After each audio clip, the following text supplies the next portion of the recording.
Hassan knew the answer. He had known it for a while. The teacher had just asked the question.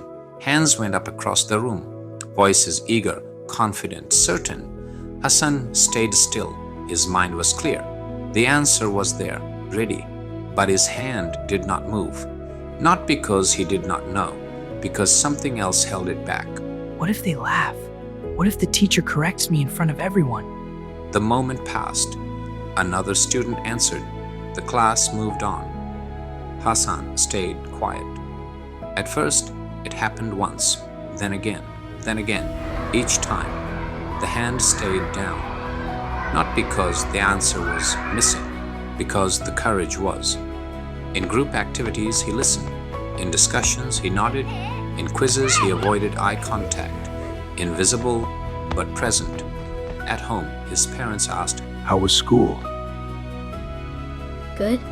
nothing more, because explaining something no one can see feels harder than staying silent. Days turned into weeks, weeks into months, and slowly a pattern formed. He doesn't participate. He lacks confidence. He is an introvert.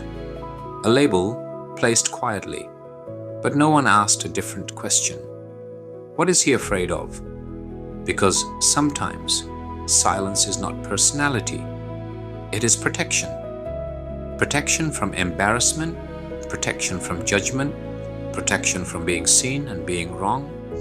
But in that protection, something important is lost. Opportunities, growth, confidence. Not because the child cannot, but because the child does not feel safe to try. One day, the teacher paused. She noticed something, not what Hassan said, but what he never said. She changed her approach. Think first. No one will laugh here.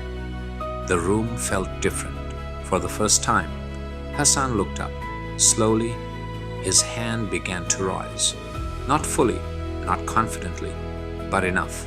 Because sometimes, all a child needs is not the answer, but the safety to attempt one.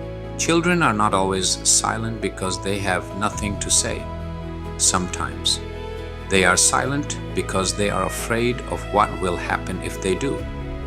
So before we label a child, we must understand the fear, because the goal is not just to teach the right answers. It is to create a space where children feel safe to be wrong, because that is where real learning begins. They might not be shy. They might be afraid to be wrong,